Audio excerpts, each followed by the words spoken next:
Hello and welcome to the Hoop Collective podcast. We talk about the NBA, which we're doing on Sunday evening. Joining us from New York City, just back from his 2 weeks on the West Coast for the holidays and seeing a lot of Warriors games, Tim Bontemps. Hello, everybody. Joining us from Dallas, Texas, where I'm hoping to go this week to go to the Cotton Bowl, but he says that there's ice coming, so I hope you'll be driving me. You'll pick me up from the airport and get me to my hotel safely, Ban McMahon. Howdy, partner. Southern hospitality does not come from me, brother. Sorry. He's still that Uber wound is still healing, Bontemps, on that bridge of that. That's nose. right. Get an Uber, but watch out for the trunk. Jeez. All right. Thing is a shiner. In a tradition unlike any other, as he calls it, one of our friends of the show that we have on when he's not involved in heavy litigation where he can't comment, from Quinn Emanuel, one of America's finest defense attorneys. I don't know how you should be. I think I see in headlines they call you Superlawyer, Alex Spiro. What's up, Alex? How are you? Nice to see everybody. I know people thought I wouldn't show after the Celtics second half, but here I am. Yes. Afraid of nothing. We all like, this is like one of the biggest Celtics games of the year. You're a Celtics guy through and through. We thought we'd bring you on here and you're going to discuss one of the worst halves of Celtics basketball in decades. But first off, you recently engaged in a client named Timothy McMahon, where you did a service for him when he was locked out of his Twitter. Twice. It happened twice? Well, last year it happened when I switched phones, and it was right after I had my little Devin Booker fan got booted tiff with Luka Doncic. And then it was the day that he had 73, which is the very next game. So I looked like I was just radio silent because he was. Anyways, Alex found out a couple days later, and boom, I'm back in. And then I got the old hack job where I think I was selling PS5s. Yeah, PS5s or MacBooks or something like that. We got that one taken care of pretty quickly. Only, I think a few dozen people got ripped off before that was taken. Okay, not cool for the Celtics today, but very cool for the Thunder. They won their 15th consecutive game. Well, with an asterisk because the NBA Cup game doesn't exist. But look, they had in Vegas. That's right. They had a weekend where they came from behind. How far were they behind the Knicks? They were behind double digits in that game. Double digits Around the in same both these games. Yeah. This one was 10 at halftime. The Knicks was double figures. I mean, well into the second half. And in both cases, that OKC defense just got tighter and tighter and tighter as the game went on. So Alex, I have the second half box up here, and I'm going to read what happened in the second half between the Celtics and the Thunder. The Celtics Here we go. were ahead by 13 in the 11, I think, in the first half. This game.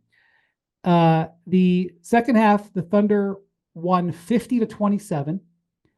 The Celtics were 8 of 40 overall from the field.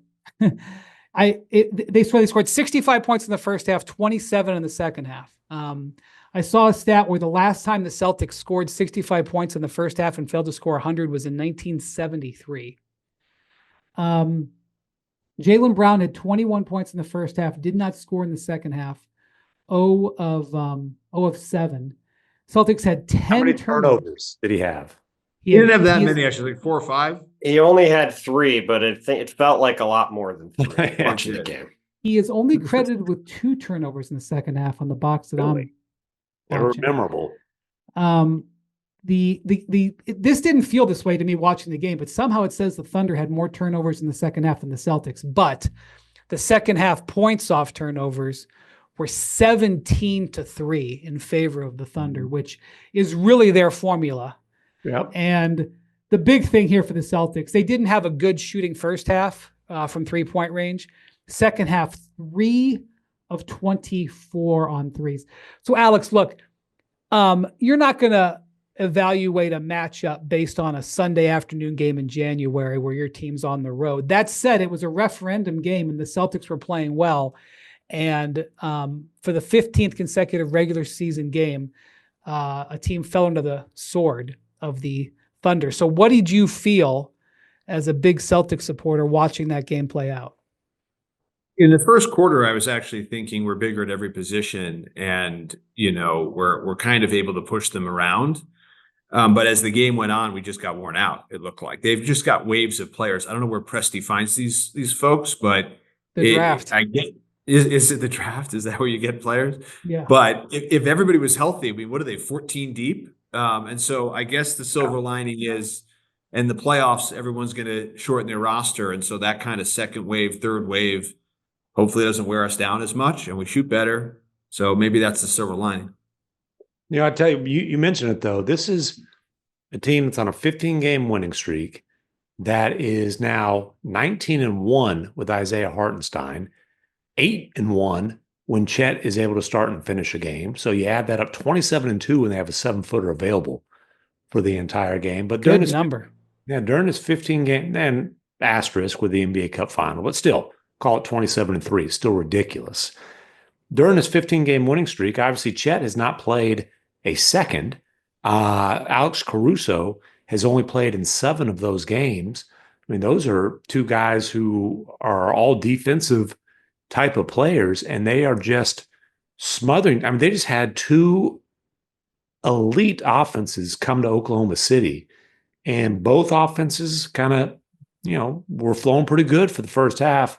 And the second half, they were just absolutely smothered. And look, did the Celtics miss some shots that, will they shoot better on those shots on a regular basis? Sure. But Oklahoma City's defense had a lot to do with that. And again, that's with 2 of their top, 3 or 4 defenders watching in street clothes, which as an aside, I told you boys, Chet should only wear team-issued sweats. When he tries to get a fit off, it doesn't go well. Well, fits aside, I think Alex summed things up when he said that the Thunder just wore down the Celtics in the second half. And you look at the way both of these games went, both teams shot the lights out in the first half, both on Friday and today.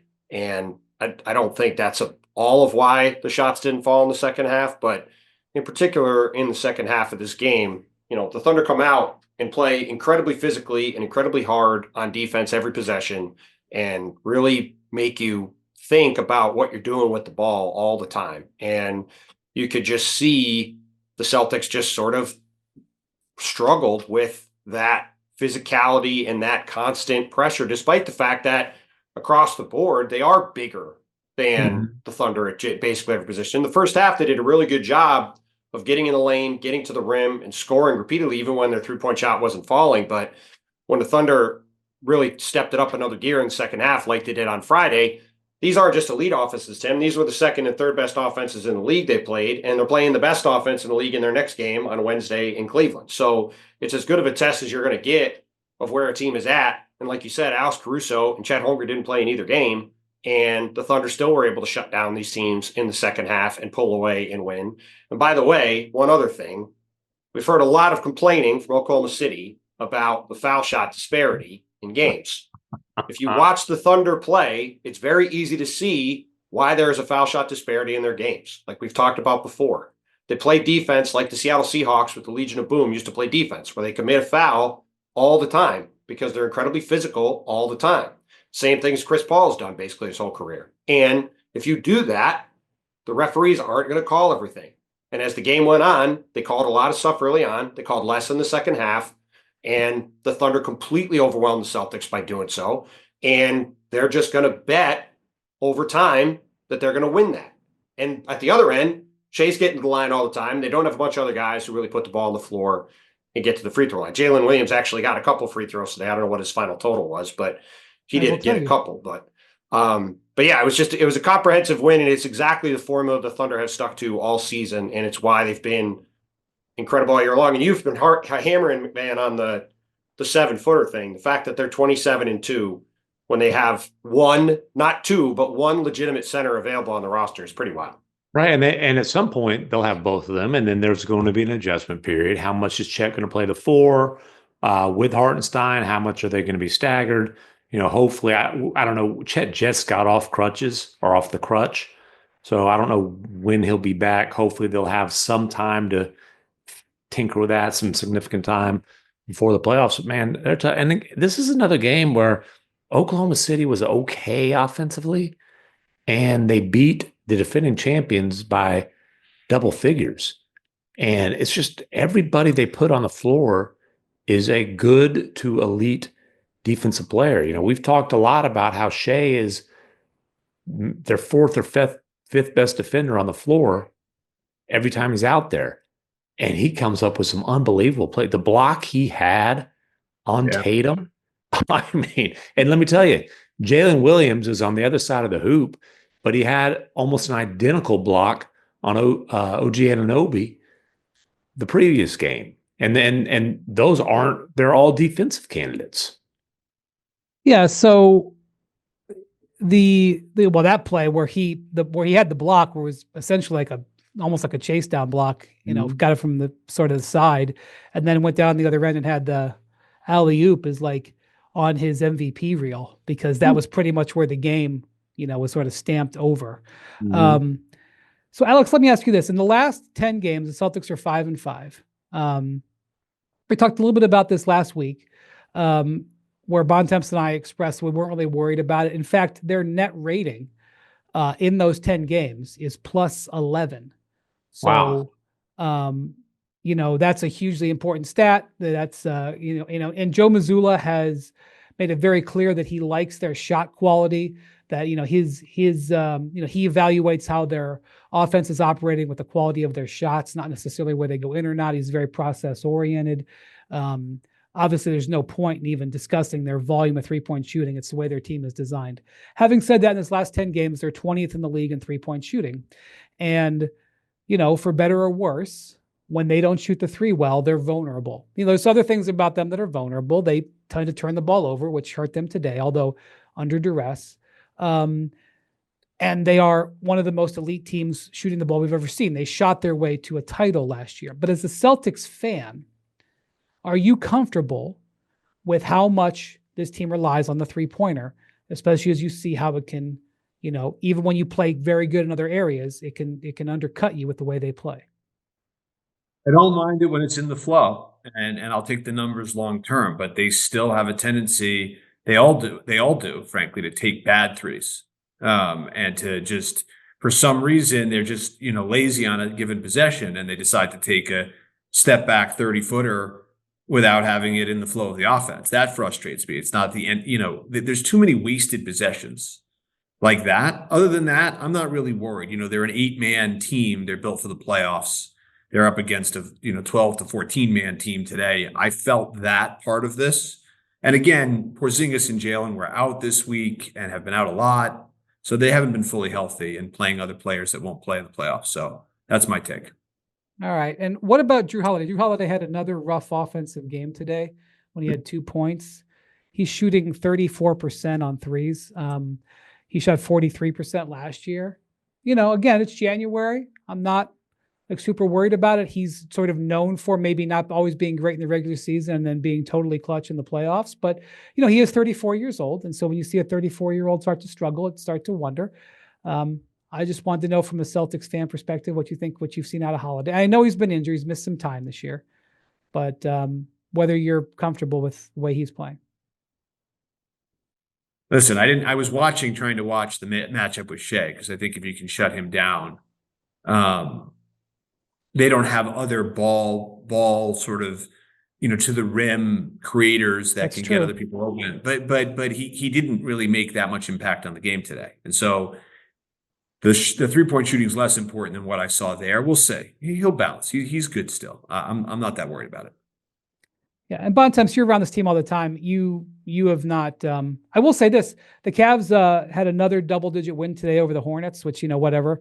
Their showdown will be on Wednesday against the Thunder. Both teams, by the way, have 2 days off.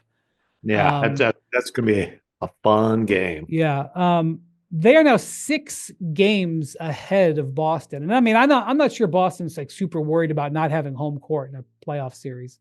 They can win or lose any game at any time, but they are 6 games back of now of the Cavs in the loss column. Like, considering the Cavs have 4 losses in 3 months, like that's not. I mean, listen, the Cavs are very likely going to be the number 1 seed. You can go ahead and say that. They've got a 6-game cushion. They're playing unbelievable basketball. Now, whether that makes them the favorites in the East, I don't know. I don't think it makes them. No, I'm not saying that. I'm just, I'm just trying to check in here and just see where Bontemps is, if he's still, because Bontemps is not afraid to, call out a team for he doesn't think are going well. And, I'm just checking in to make sure Bontemps is still fine with where the Celtics are.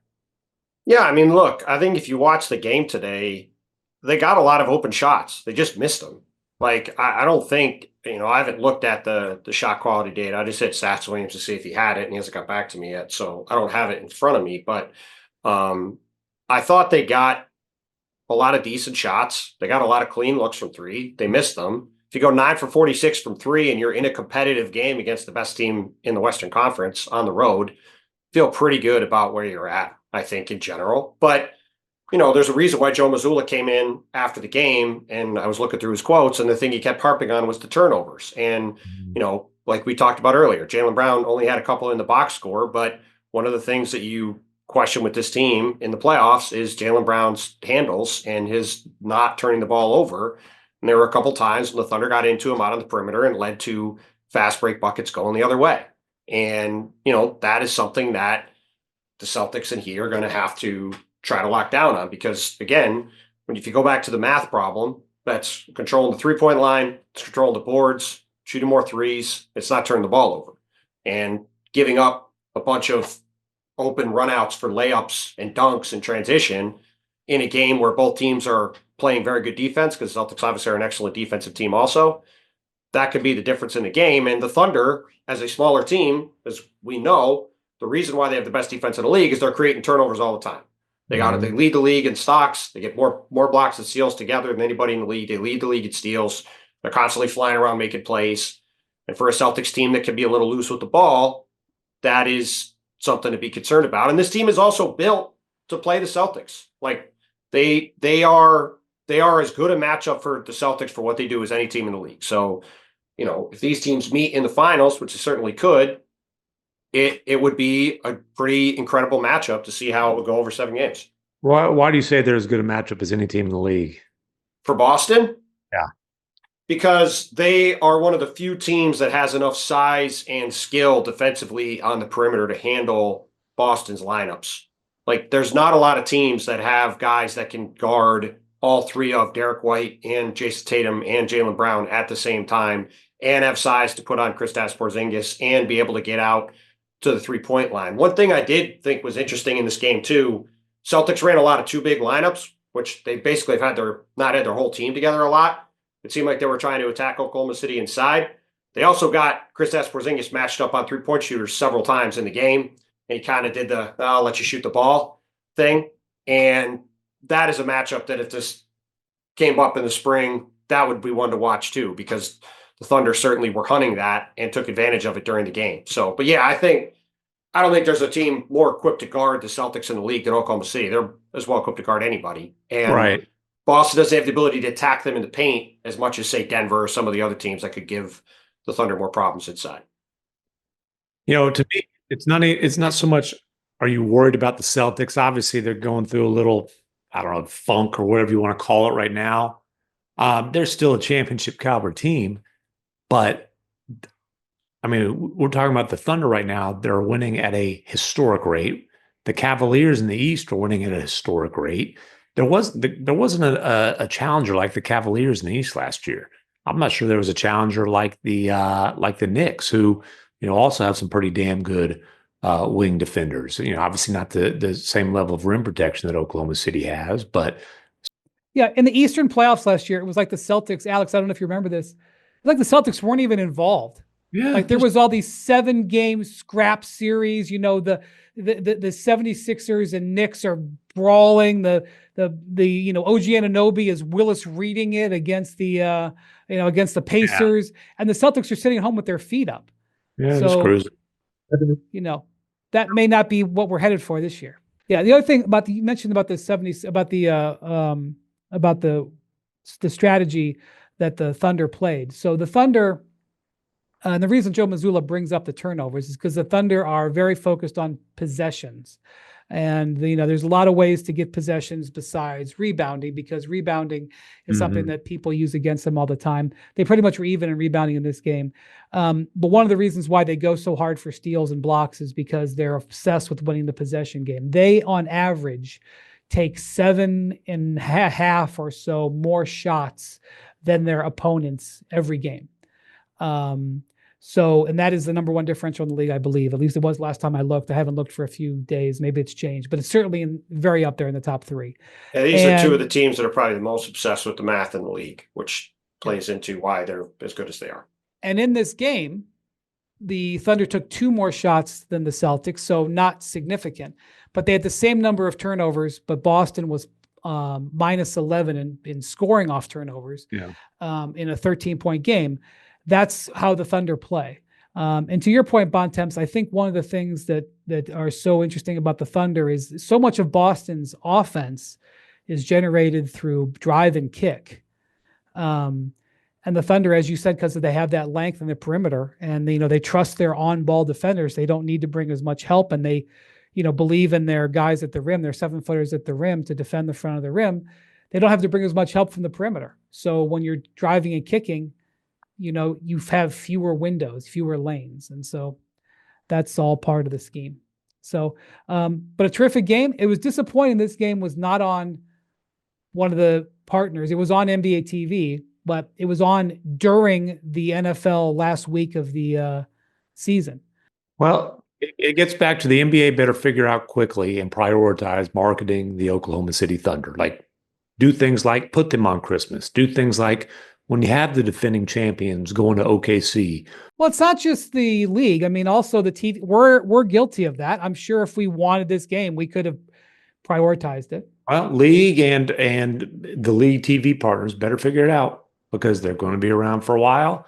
And don't cry about playoff ratings in late May and June if the teams that are playing in those series you treat like the Washington Wizards in January and February. Yeah, it was this game. It wasn't a showcase of great basketball. The second half was somewhat ugly, but no, it was a showcase of great basketball. It was a showcase of great defensive basketball for 48 minutes. That's true. It was a tremendous game, and the Thunder put the clamps on them like they did on Friday. Yeah, and so, however, on Wednesday, ESPN did flex to that game. I don't remember who was supposed to be in that window, but ESPN picked up. Well, both Cavs Thunder games were flexed in this week's and next week's. Next week's will be on Turner.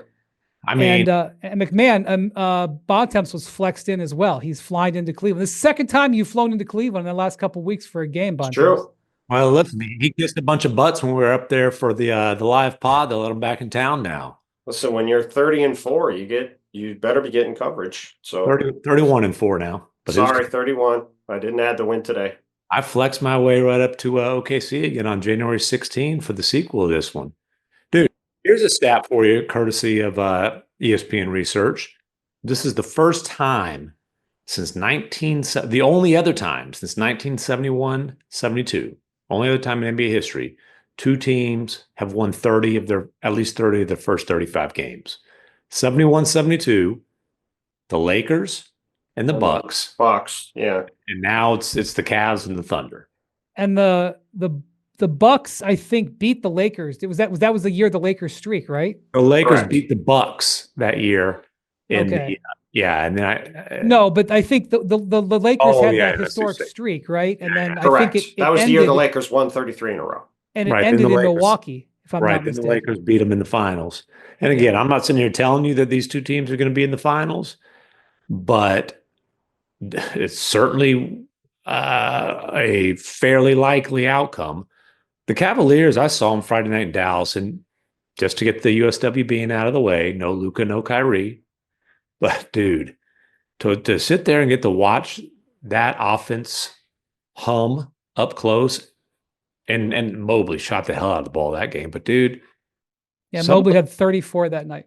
By the way, all of the Mavericks bigs were healthy for that game when Mobley had 34. Yeah, and he was awesome. Honestly, I was just, like, the passing, and like Donovan had a couple of hockey assists that were breathtaking. Hockey assists. Did you hear that? Bontemps breathtaking. He's firing fastballs from high on one wing to the corner, and then it's a quick pass to Mobley cutting for a dunk. It's the way and Donovan kind of asked me after the game, hey, you think we're getting 3 All-Stars? If they're at a 70-win pace, it's going to be hard. Darius Garland had another huge game today. I mean, Mobley is the defensive player of the month for December. Donovan's all NBA candidate. I mean, when you start, it's easy to say, oh yeah, such and such should be an all-star. And then like Bontemps said, you start counting and all of a sudden you're out of spots. But Garland is a serious candidate.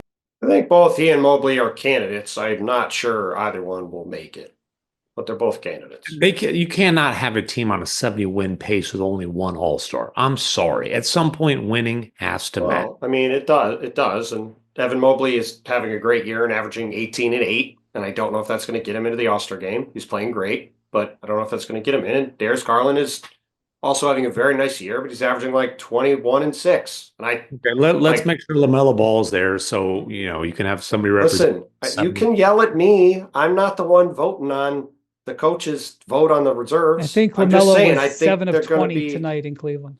Yeah, I think one of them right now.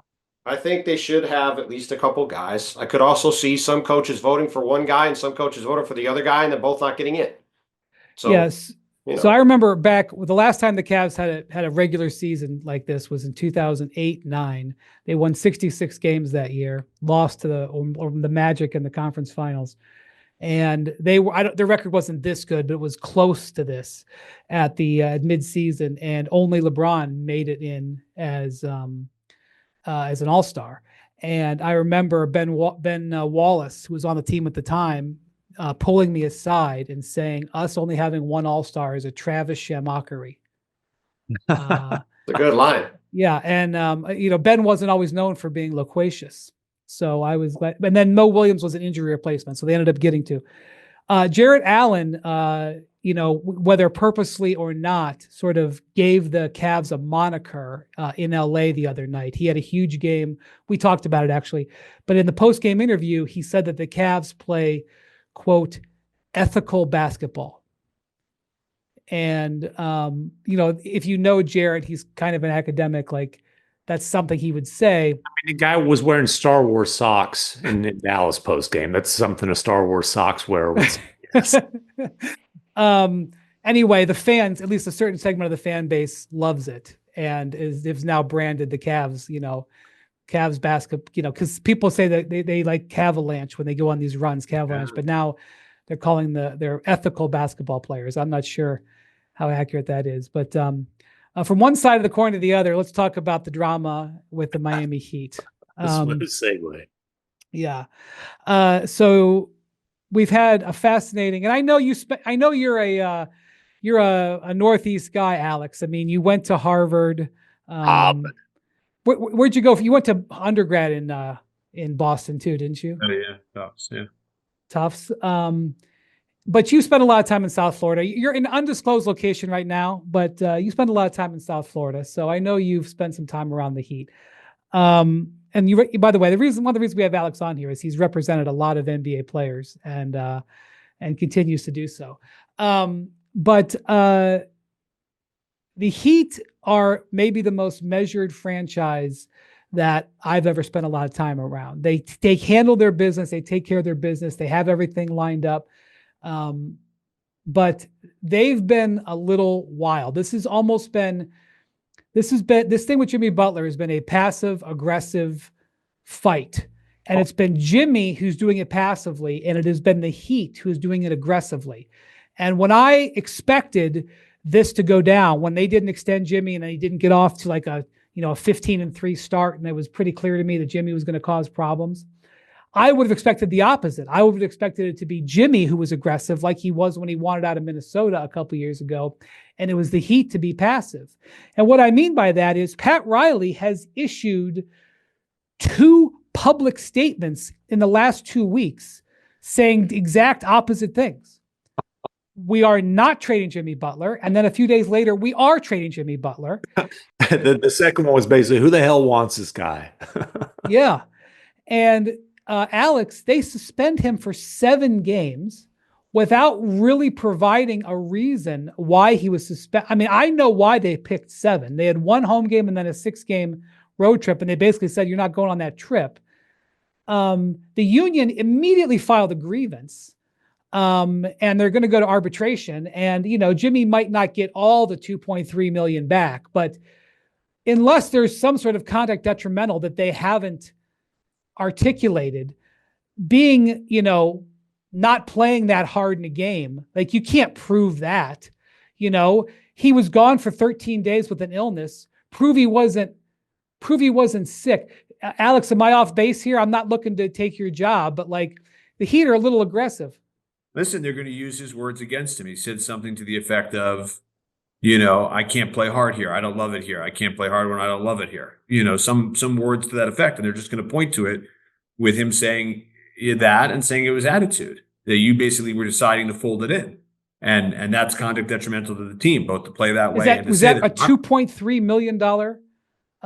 Listen, I'm not taking a side in it. I'm just telling you that happens in these cases is you use the person's words against them. And that's what they're going to use. They're not going to look at his, how low his defensive stance is and try to compare it to last year. They're going to say, look at his own, you want to know what the guy was doing and thinking, look at his own words. But this is just one of those unfortunate situations you see happening in sports, in business, everywhere. They had an amazing thing. Those games in the playoffs, the Heat culture, it was a special place with Pat, with Spo, with Jimmy. But now that it's come to this point, it seems like the genie can't get back in the bottle. And, you got to remember they're Pat's and Spo and Jimmy. They're all from different generations, different places. And they're too far apart at this point. It's just unfortunate.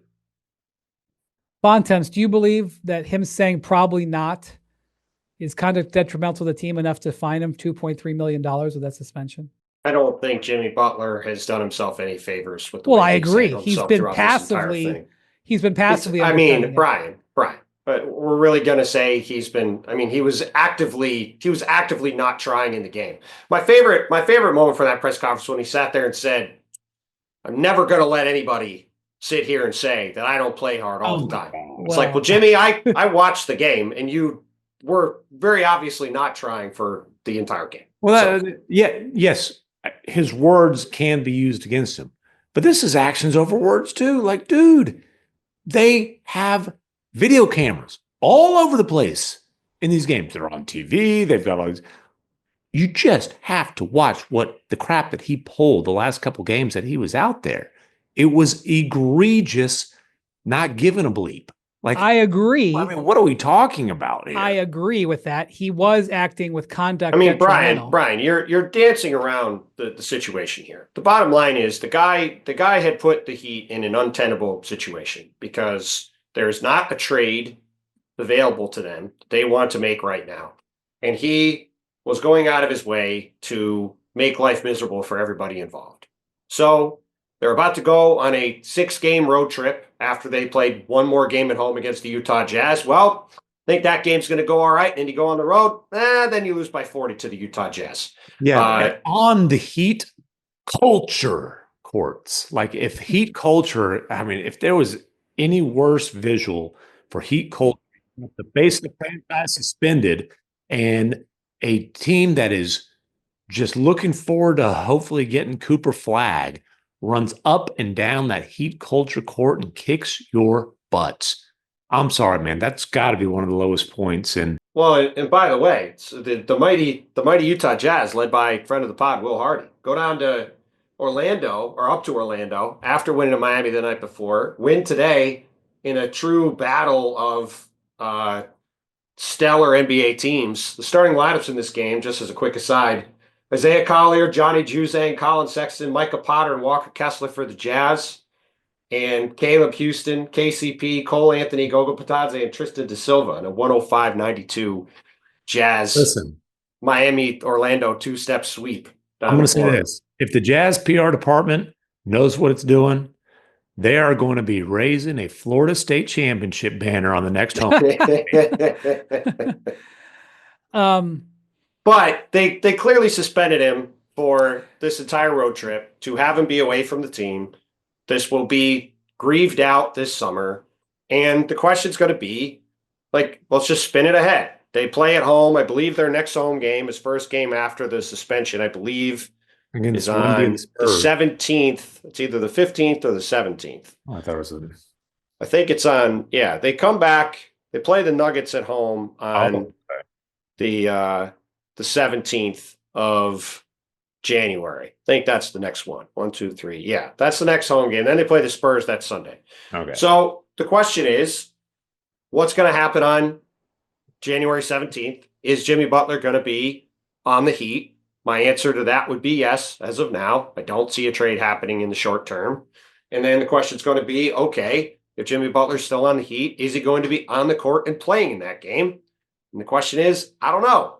Because at some point here, there's going to have to be some decision made as to whether Jimmy Butler is going to really actually show he wants to play some games and be on the court for the Heat, or if it's going to continue to be like it was on these last couple games that he played, which in case we're probably going to be back in suspension land, I would think.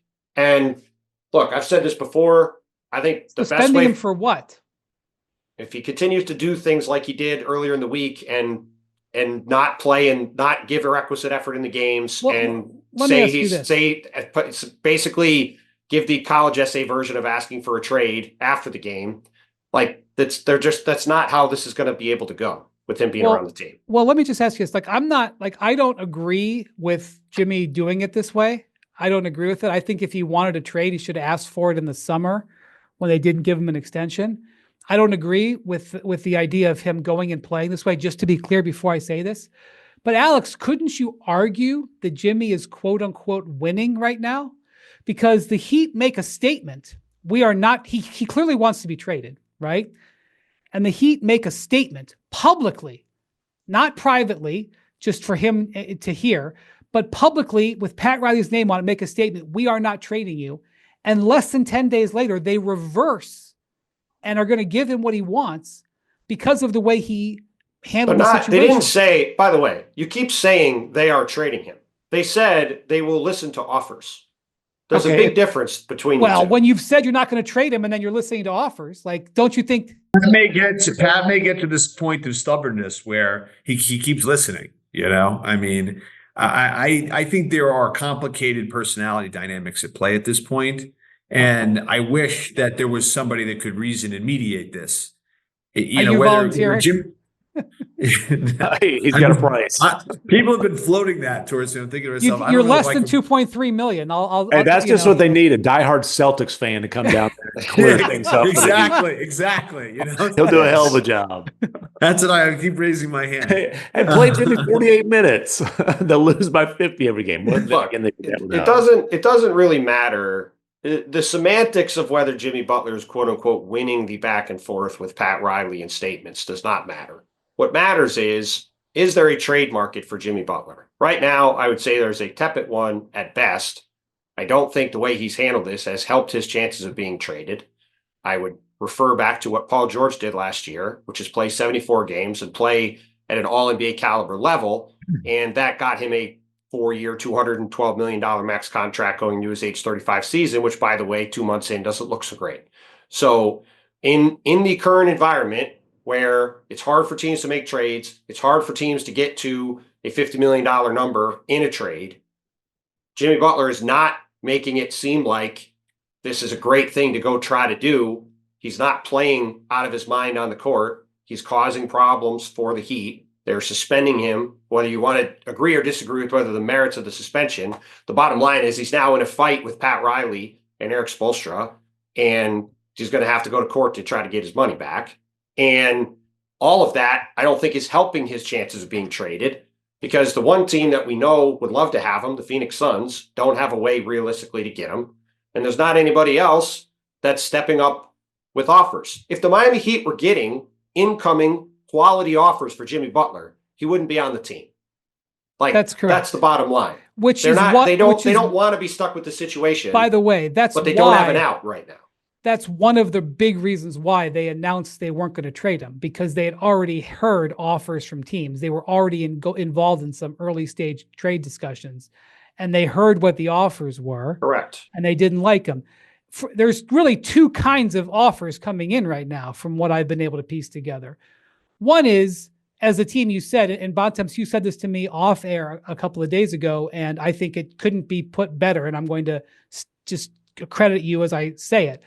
The one out of the 29 teams that are available, the one team that wants him the most, and probably the one team he'd like to go to the most, if you want to read the messages with him dyeing his hair orange and purple on various days, is the team that can't really make it happen because of how restricted they are, and that's the Suns. And so you have the Suns as one suitor, and then I do think you have a small group of other teams interested, probably less than you can count on one hand, but either are interested. But I think they're interested in the poo-poo platter. Can they see a wounded situation here, and they're going to try to swoop in and buy him for very cheap, which I suspect the Heat don't want. And I know the Heat don't want that, because when they had those offers before, they said no thank you and shut down the trade market. And I don't think the offers have improved with this war of actions and words with each other. No. The problem for Jimmy Butler is that it's going to be much easier to trade him if he opts into his contract in July than between now and the trade deadline. Doesn't mean he won't get traded, but it doesn't mean it does. What it does mean is that the process of trading him is not as guaranteed as I think people have assumed, just because of the way these things tend to go. And if a guy gets in this situation, he tends to be traded, like Jimmy Butler was 6 years ago by the Wolves. Like the Heat, in the position the Heat are in, they don't really have to do anything. They could just hold on to him and wait till the summer. And if Jimmy Butler, as we've talked about several times, wants to opt out of his contract and leave as a free agent, gets him out of a ton of cap. It gives them a ton of cap flexibility. They don't have to take back any bad money. They could go a lot of different directions going forward. It's not the same as it used to be in terms of just, well, you got to get something for the guy. And by the book, I think you are exactly correct.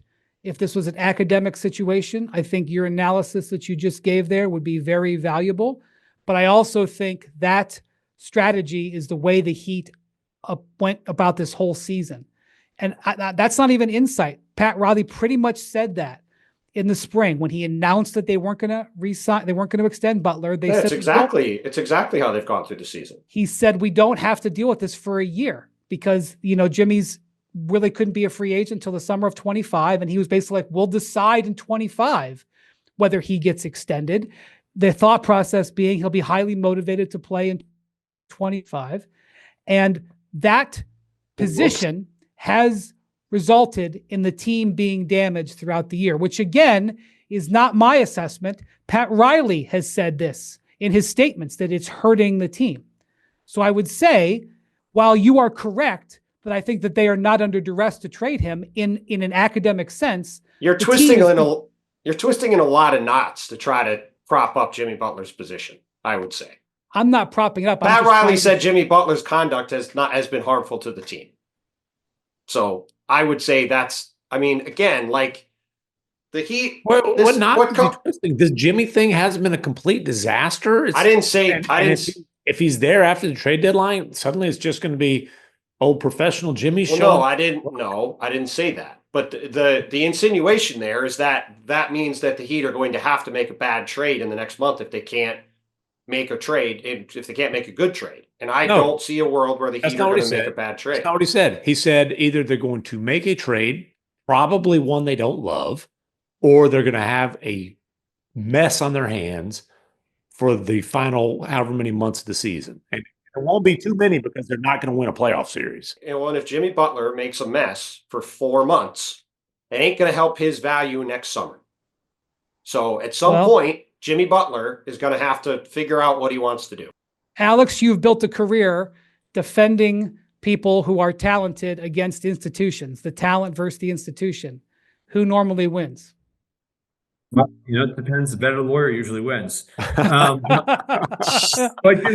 maybe he can go sit down with them I'm sending a message out there to the ether. Maybe he could sit down with them.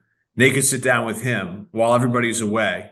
And they can fix this, because it would be a shame for it to end this way. The other thing that I was thinking when it all hit the fan is some of these teams, these culture teams, or these teams that rely on, numbers and try to rifle through players and buy low, sell high. They have so much roster turnover. And I just was thinking when it all happened, if, Vincent was still there, if Caleb Martin was still there, don't they pull them together? Doesn't he think he needs to play for them? Weren't they through so much? Whereas he looks at this other team and, he doesn't recognize as many of the players, not as many of them can pull him aside. And how much of that tendency of teams hurts in moments like this. I would say let's just go back to the past time, particularly in Minnesota in the fall of 2018 when Jimmy Butler ran the exact same playbook. And I think against Tibbs, by the way. Yes, against the guy who had actively sought to acquire him and wanted and to who be there won that battle, by the way. It's a fair point. I don't know if this whole winning this battle, there's a war too. There's a reputational hit. There's a how you're looked at when you leave the league. So I don't know. Yes, and there's two, and there's a couple of very significant differences from the fall of 2018. One, then Jimmy Butler was 29. Now he is 35. Agreed. On top of that, we're in a financial system in the league currently where there's going to be one team next summer that has max salary cap space. That's the Brooklyn Nets, who are in a rebuilding phase. And I would assume, can't guarantee it, but I would assume they're not going to want to pay $200 million or $150 million to a 36-year-old Jimmy Butler at that point. So if Jimmy Butler's going to make his money next year, he's either going to have to make it on the Heat or he's going to have to find a trade somewhere else. Or sell a bunch of coffee.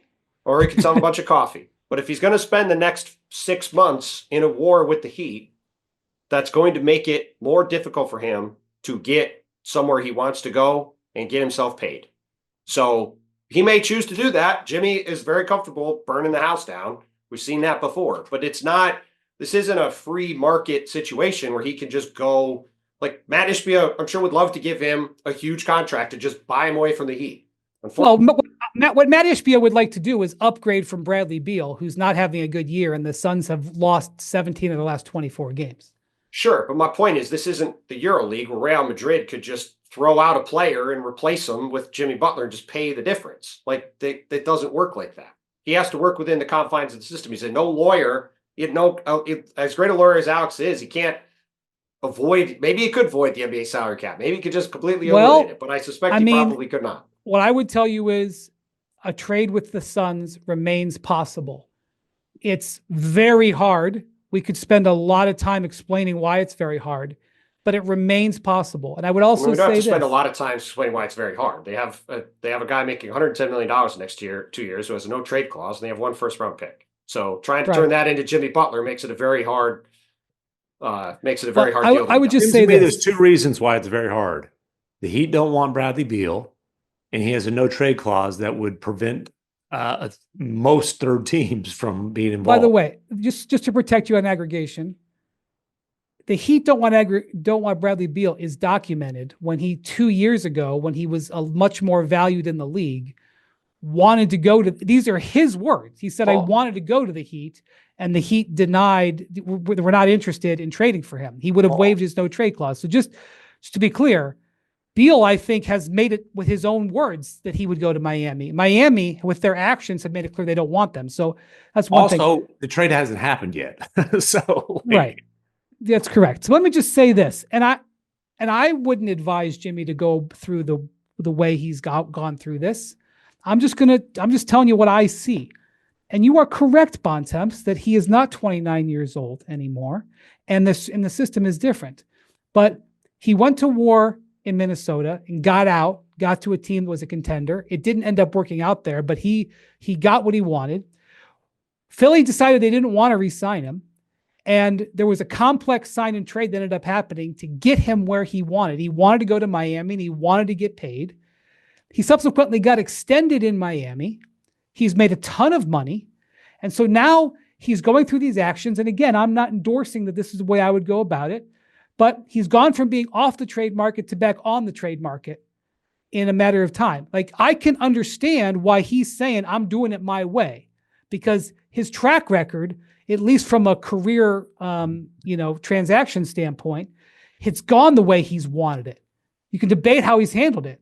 I'm rather publicly pro Jimmy Butler based off the 2 controversial votes I made for Eastern Conference Finals MVP. That's true. Back-to-back years. That's so true. I'm certainly a fan of Jimmy Butler, the player. And he's had a heck of a run with the Heat. And look, on balance, they made the playoffs, I think made the playoffs all 5 years. They made the finals twice. They made the conference finals the third time.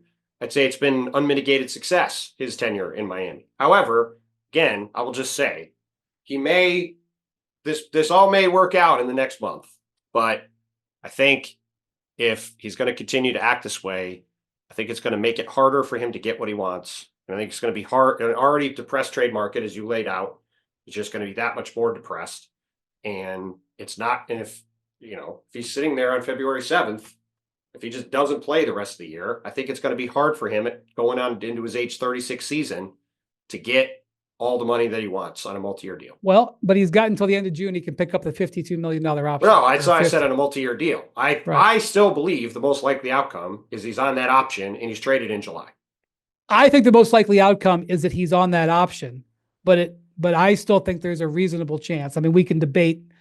I think there's a reasonable chance he's getting traded before the suspension. I don't think it's 0% that he gets. Yeah. Oh, well, that quick? I don't think it's that quick. But. Well, maybe not. Maybe, but some teams need to get maybe a little bit more. I don't think any team is making their best offer right now for Jimmy. I think it's the poo-poo platter express on calls into Miami right now. And the Heat know that, and maybe they're going to try to navigate this without him, and maybe they'll wait until February 3rd and when this actually gets serious. I could see that for sure happening. Okay. I suspect I'm going to be at Sixers Heat in Philly on February 5th, and we're still going to be talking about Jimmy Butler the night before the trade deadline. Oh, no. We're going to try to limit that talk, but right now it's top of mind. Alex, thank you so much for your time. It's late on a Sunday night. We know you've got a busy week coming up. Thank you for joining us. We really appreciate it. See you in Boston in June. Talk to you soon. All right. All right. Thanks to Alex Spiro. By the way, Alex Spiro, I always mispronounce it. It's my fault. By the way, just Google him and you can see who he has represented and currently is representing. Let's just say it's controversial because there's some people who are accused of some things, but that's what lawyers do. He's a highly sought after lawyer. So speaking of highly sought after people, I asked our guy Stats Williams for some stats from today's Celtics Thunder game. He is highly sought after. I agree. To see what the shot quality was in the game. So in this game, overall for the Celtics, it was their third lowest shot quality game of the entire season. It was their second worst shot quality game on 3-pointers the entire season. And it was the biggest gap between what they made and what they were supposed to make in a game all season. Now, that's not a surprise. They shot 19% from three. They should have shot 36%. But again, the Thunder defense was as good as the numbers looked in terms of making it difficult on the Celtics. Yeah, that's a commentary on the Thunder, not so much on the Celtics. 100%. No, it's a 100% commentary on how great the Thunder defense was, and it made life very difficult on the Celtics. And, look, I'm super pumped, like we talked about earlier. I'm super pumped for this game on Wednesday. It's going to be a heck of a battle. See these teams play twice in the middle of the season like this, get 2 days off for the game, like McMahon said. Everybody's going to be ready to go. Really, really excited to see how these teams look. Be a lot of fun. All right. Well, thanks to Stats Williams for that. That's valuable. Before we go, I just think we need to take a moment to acknowledge what we saw over this weekend in Denver. It's a baseball series between the Nuggets and the Spurs. Victor making his one trip to Denver. It was a baseball series. It was a home and home. Oh, was it a home and home? I thought it was a baseball series. Home back to back. The rare home and home back. I would like to apologize. Yeah. Thank you, Mr. McMahon, for being on top of that. Friday night, the Spurs beat the Nuggets by 3, and the back and forth between Victor and Jokic was, well, McMahon, I didn't get to see the game because I'm not allowed to watch Nuggets games. I think you got to see it. I did see the last couple minutes.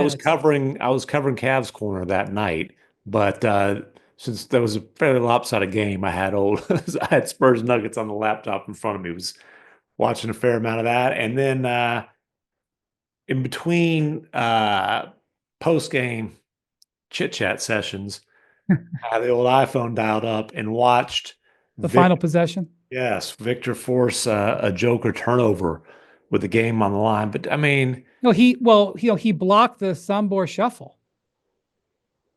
I think Joker was trying to pass that. Well, no, what happened was Jokic went up for the shot, saw it was going to get blocked, Yeah. and then flung it to the side. Yeah.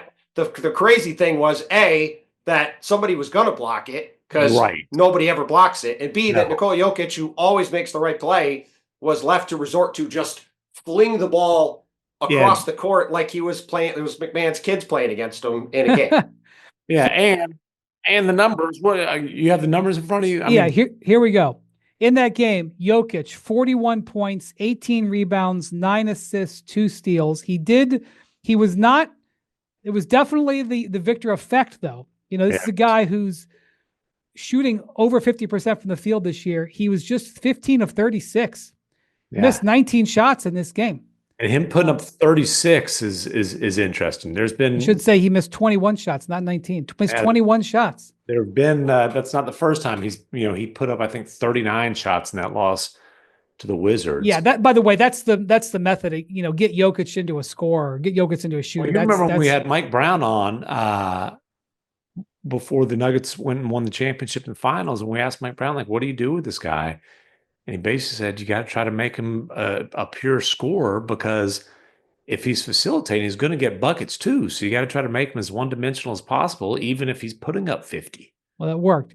Victor on Friday's game, 35 points on 14 of 22. And I know what you're going to say, Bontemps. I'm leaving it for you.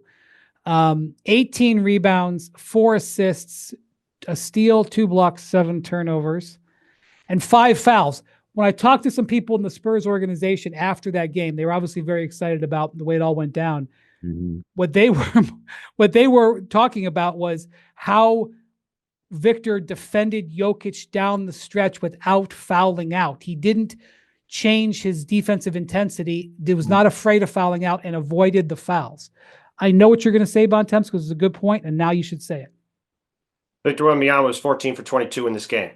He was 10 for 16 on 2s, and he was 4 for 6 on 3s. This is what we want right here. This is it. That's the stat line. 67, 65, 66% shooting, dominating in the paint, getting open threes, knocking them down.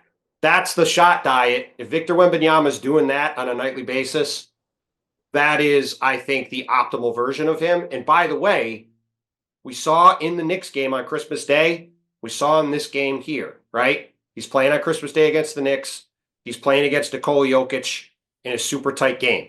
In both those games, the common denominator was he ended up shooting a ton of threes in the Knicks game, but down the stretch of that game, he was going inside and working in the paint in the fourth quarter.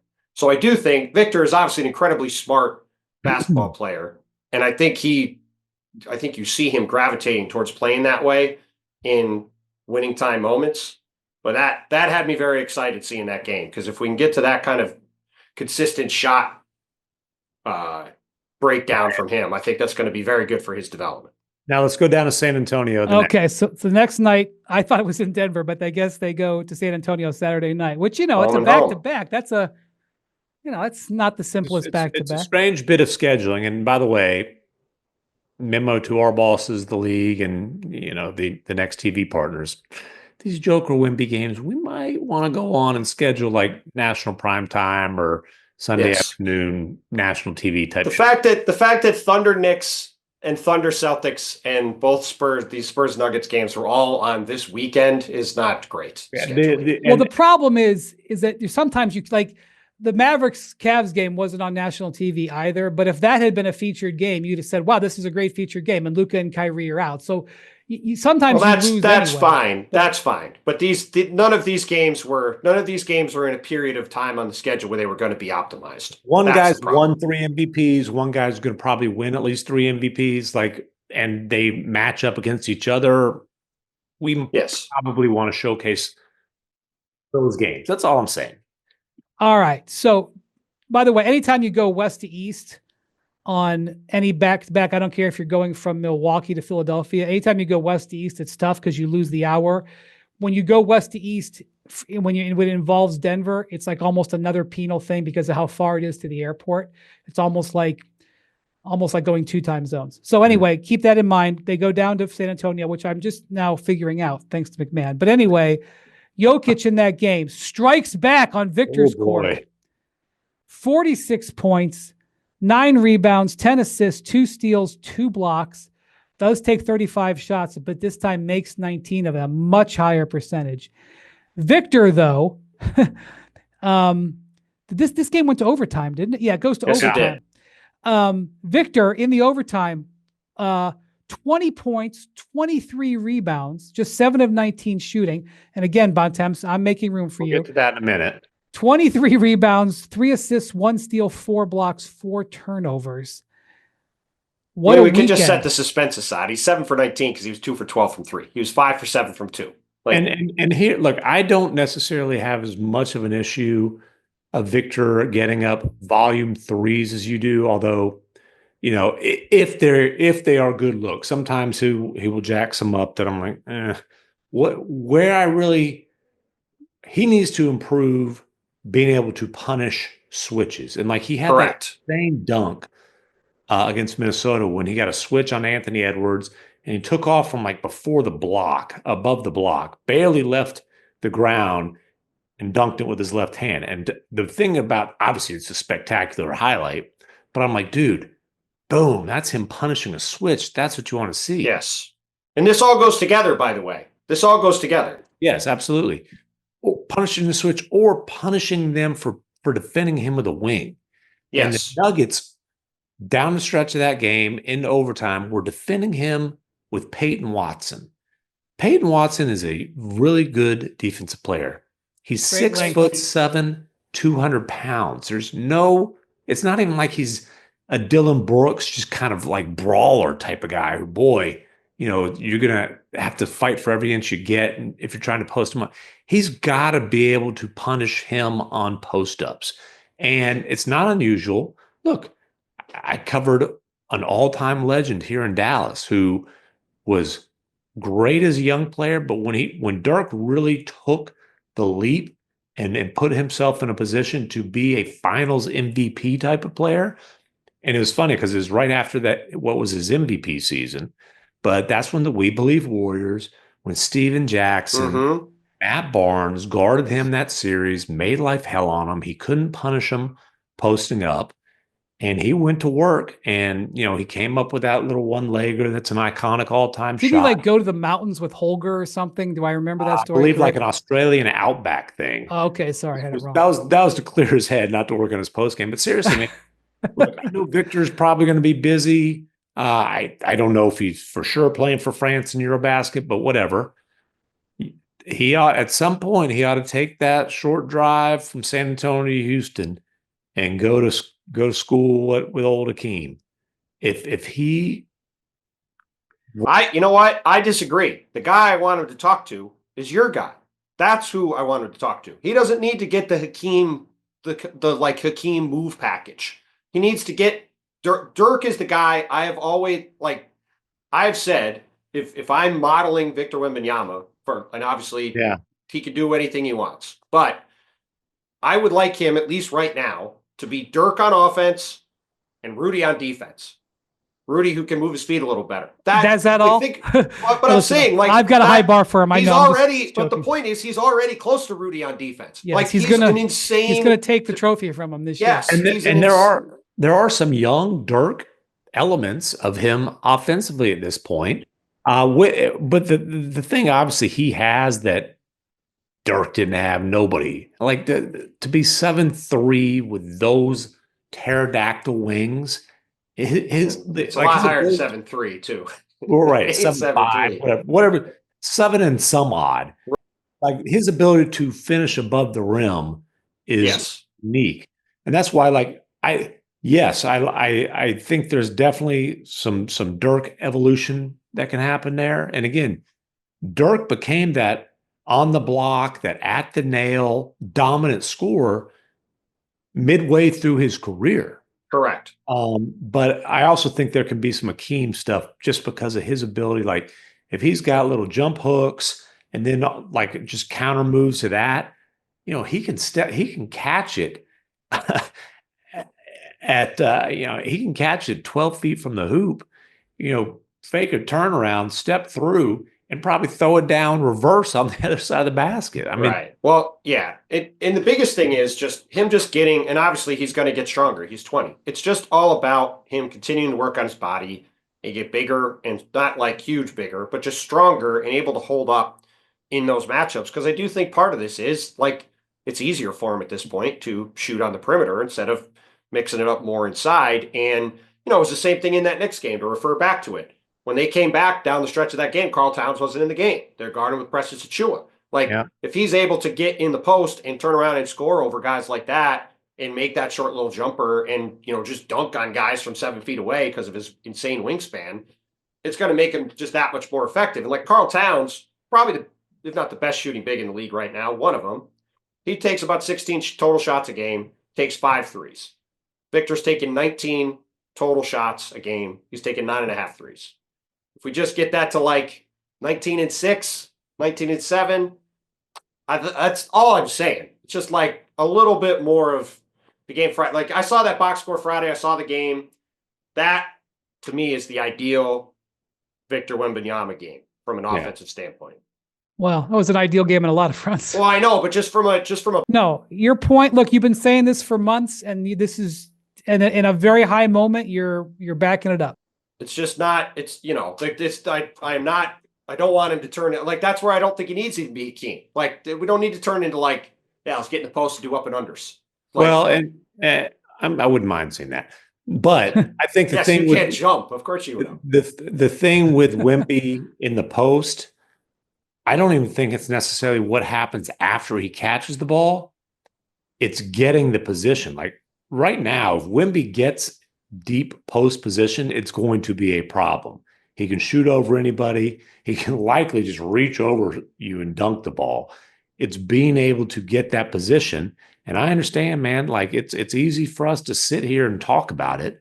It's a different deal when, you're playing, whatever he's getting up 70 some odd games and 30 some odd minutes a night and the physical pounding. And like you said, he's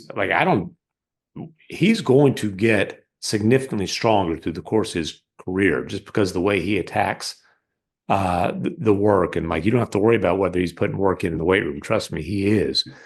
But it's more about being able to get that position. And again, if he's being guarded by an opposing 7-footer, okay, then you don't have to I don't need him posting up every possession. If he's being guarded by a wing, I want him to punish that inside. All right. Good stuff. Good stuff over the weekend with the NBA really flexing its muscle. And I think Christmas Day and this weekend was really great stuff.